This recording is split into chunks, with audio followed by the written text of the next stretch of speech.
Well, hello, all of you beautiful people out there in Minecraft land. How are you today? I am fantastic. Thanks for asking, and happy Wednesday. This is episode 2 that I'm calling Vid Week. It's not actually called Vid Week, but P-Boy said it on our Discord that it should be called Vid Week, so I'm gonna call it Vid Week for him. So welcome to Wednesday of Vid Week. This week, I'm gonna waste no time because I need to get over to, let me go into third person here. I need to get over to the industrial district belonging to Onyx and I because I am gonna be doing a thing. And now I am over here at the industrial district, where we have our industrial cobblestone farm and cactus farm and moss farm and wood farm and super smelter and shulker farm and mob farm and this giant blue box behind me. What is that? You might be saying to yourself, I've never seen anything like that in Minecraft before, and that is because it is not native to regular Minecraft. I am, in fact, using a mod called Lightmatica because I have a schematic loaded that I am going to be building. A brand new giant machine right there. And I probably didn't need the schematic for this one, but it is a pretty complex build, so I thought I would actually give it a try and start building and see what happens. Anyway, let's hit that time lapse.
Of time lapse. Yes, the machine is now built, and honestly, I'm nervous about this one. This was by far the most complicated redstone build I have ever done in the form of a sort of layer by layer Lightmatica schematic thing. There was a build tutorial which I followed when I built this whole thing in creative, and then I made a schematic out of it, and I thought, I'll just use the schematic and build it instead of like rebuilding from the build tutorial, which is what I really should have done. The one in creative mode worked perfectly first time, and I'm hoping this one just kind of works perfectly first time as well. I think all of the weird little tricks that you need to do, I think I kind of remembered them and did them. Like there's some neat stuff where you've got to push pistons down, you've got to push minecarts into blocks and stuff like that, or sorry, blocks into minecarts. I did screw it up a couple times. You might have seen it in the time lapse, although it did go pretty quickly. I moved some of these bottom blocks out of the way accidentally, so I had to put all them back in. Hopefully everything's lined up again. Hey, looks like Stylish is looking for me, but before I get back to him, I really need to figure out what the heck is going on with this machine. Well, and by that, I mean I need to make sure it's working. There's still all the TNT. You can see I've got all the TNT in my inventory. That's the one thing I didn't put in. I've got to put the TNT in. I've got to prime the machine and make sure it is working. So let's give that a try. All right, let's land up on the first level here. And then right on top of this wall, right here, we need to put a piece of TNT. And then we need to come over here and flip the lever on the other side of this obsidian. And if all goes according to plan, the TNT, the whole thing should prime, and then, yeah, it should be good. Let's try it. Click, click. And that looks good, I hope. If I do it again, it should launch a piece of TNT that should fall. And let's just see it. Yeah, in the water and down and boom. Nice. Okay, so far so good. Just 2 more to go. And oof, tier 2. Got it. All right, so TNT down, and then we hop over here.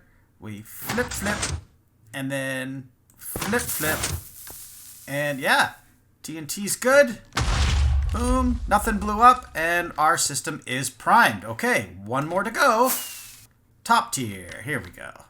And TNT down. And then over here, flippity.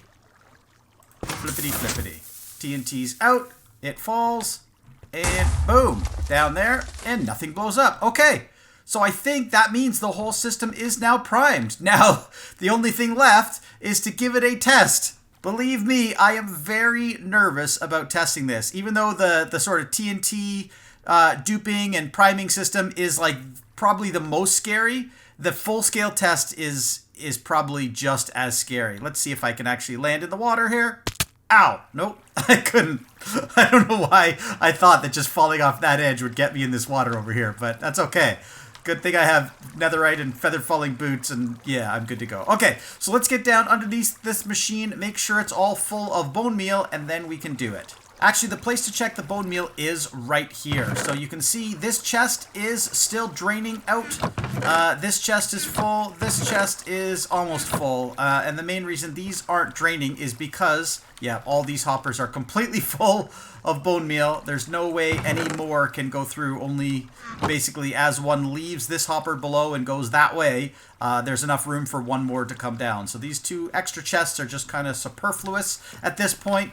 But all that bone meal should be making its way down into these dispensers that are down underneath all of this water and everything. And okay, I guess let's just stop talking about it and let's just turn her on and make sure it's actually going to work. So here we go, over here.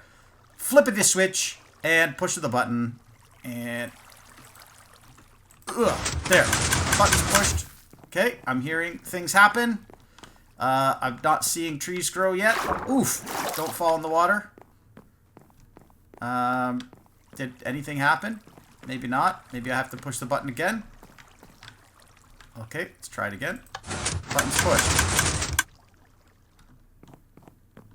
Alright, something is definitely not right with this machine, because it is supposed to be actually doing something at this point. Alright, I think I got this thing worked out now. So over here, right in the very back, yes, well, not here.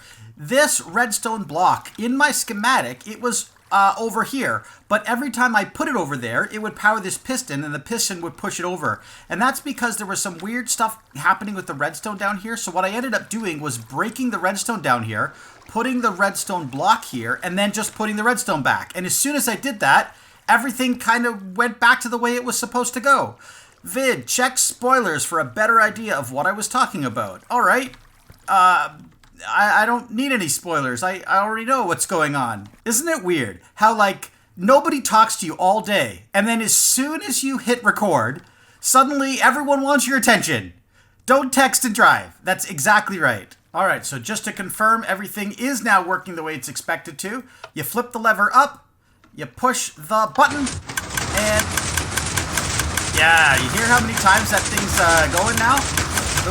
It's waiting for a tree to grow, and then a tree gets grown. I gotta add some more planks here because I keep falling in the water. The point is, a tree grows, and then TNT falls, blows up the tree, and then the machine rinses and repeats. Or just repeats, as the case may be. This is actually a really cool design. This was designed by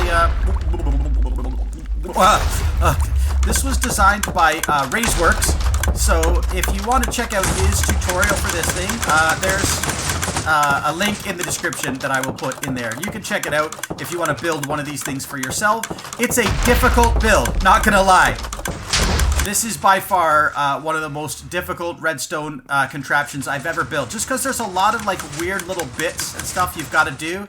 I mean, I guess it's not that bad. The hardest part is just pushing the pistons. Well, not pistons. You've got to push some crimson nelium and some warped nelium down into place with some hoppers, minecarts, hopper minecarts. That's what I'm talking about. which is, I mean, it's not that hard. It's just, it's easy to screw it up because you got to do everything in exactly the right order. And also, yeah, you got to make sure just like all of the little bits and bobs are in the right place in order to get this thing to work. And if there's like, you know, one repeater on the wrong delay or one, you know, hopper pointing in the wrong direction, something's going to go wrong. So it's cool. I highly recommend building this farm, especially if you need a lot of crimson, nylium, and warped, not nylium, stems. That's what I'm talking about. The stems and shroom lights and things like that. I actually haven't programmed any of the item filters yet, so I kind of need to do that. But right now, probably just all of the stuff is gathering in one chest. Let's take a quick look over here at some of these chests, like this one right here. Yeah, so there's just like stuff gathering. All of these warp blocks, they're going to end up just being composted into more bone meal. Shroom lights I want to save. Warped stems I want to save. There should be crimson stems coming out too, but I don't know where they're going to be stored. Maybe, is this the same chest? Yeah, that's the same chest. There's actually a couple different places where all the storage happens. But yeah, we'll figure it out. We shall figure it all out. And of course, I know this machine is loud, but when you want to turn it off, you just flip this lever down, and then it will usually do like one more... it'll do one more cycle, and then it will stop. So pretty cool little machine. Well, pretty cool big machine. Over at Power Inc., we added some brand new products late last night. Check this out. We've now got warped stems for 1 diamond per stack and shroom lights for 1 diamond per stack. No sales there yet. Oh, we've already sold 1 stack of warped stems for 1 diamond. Plus, I know we have profits other places. So that's 1 diamond for warped stems, 9 diamonds for shulker boxes, 6 diamonds for rockets, and 3 diamonds for golden carrots. That brings our total to 19 diamonds in profit today. And that, my friends, is where I am going to end this episode. This was a crazy one. This took a lot of time just to build that giant machine and get it configured and working correctly and all of that fun stuff. But it's not over. I know the machine needs to be improved in some subtle ways, and so I'm going to, over the next few days, continue to make some improvements to it and continue to, you know, add some additional products into Powerbox because, you know, that's what I like to do. Anyway, I thought I would do something a little bit different and do my extra as I'm flying here in third person, first person, third. This is third person, right? Yes. Anyway, Vid Week continues. Thank you guys so much for watching. If you want to see more great episodes like this, make sure you hit that subscribe button. And of course, don't forget to check out the website. Don't forget to check out the Discord. There's lots of great ways for you to engage with not only myself, but also with all of the Igniter members. You can also check out the links to all of their videos in the video description, also available on the website, also available in, you know, a variety of different places. So thank you guys so much for watching. I will see you in the next episode.